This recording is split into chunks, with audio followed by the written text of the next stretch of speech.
client projects offer a transdisciplinary way to look at learning, a way to teach not only the content of individual subject areas, but also the skills needed to thrive in the real-world working environment. The key differentiator between client projects and traditional project-based learning is that these are not projects that are just solely evaluated within the school, but rather are an engagement with a real-world client with real-world expectations. Whether it be grade 10 students designing a Christmas product for a local ice cream brand. We're thinking of offering 6 poppets in one pack and in the other pack offering 12 poppets. And right now what you can see on the screen is the breakdown of the manufacturing costs.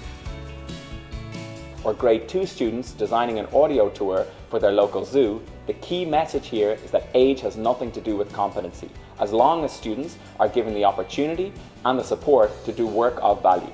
At its heart, a client project is a great way to activate the design thinking mindset amongst students that feel, imagine, do and share with a challenge that is relevant to the real world. The teacher first identifies a particular client who has a project in mind or an idea that they need implemented. The key is choosing a client with high expectations and a brief for the students that is both challenging and achievable. The challenge is, how will you make falafel the most preferred food amongst children? After the project has been identified, the client comes to meet the students and explains the brief to them. Once this brief is very clear, the students then need to do the feel step of the process, where they aim to understand the user and see what their need really is. તમારે અહીંયા આખીલા અહીંયા તમારી જગ્યાઓ પર સતીદાર કચરો ક્યાં આવે છે જી વધારે અમારા લાઈનમાં તો લગભગ ડસ્ટબિન મૂકેલા છે એટલે કોઈ બહાર નાખતું જ ના ડસ્ટબિન દેખાય છે એટલે તેમાં જ નાખે છે.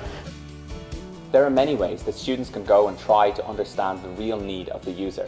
That might be through site visits, it might be through surveys, market research, soliciting the opinion of experts on the area, or even analysing similar situations that other brands or other clients may have faced in the past.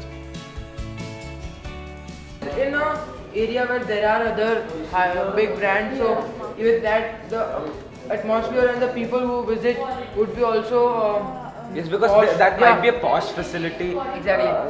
But Starbucks has to attract more posh people rather than. Having come up with a best case scenario for their challenge, children choose and take up different roles and responsibilities as they work towards creating a prototype that can be shared with the client. Skills that students develop and exhibit throughout this entire process include the ability to meet and honour deadlines, to produce high quality output, to work collaboratively in groups, as well as to develop creative thinking skills and problem solving skills.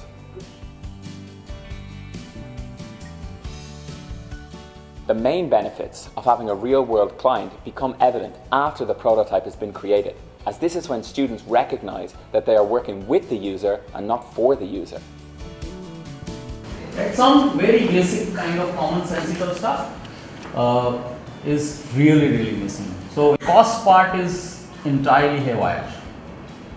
And it's you have actually not sit down and write it down the ingredients and the inputs and the cost. What ml a consumer will prefer is also missing. So both the side needs a very tight picture. The client can then see the student's creation matches the need that was shared originally and accordingly give feedback. The beauty of creating and sharing the prototype is not so that the product can be changed, but rather that the user is understood better and refinements made if required. I can't get it. It's too tight. Thus, a client product removes the word failure from the children's vocabulary. Once the prototype is shared with the client and the user feedback is understood, the students have the choice to refine the prototype and thus the responsibility to produce high quality output.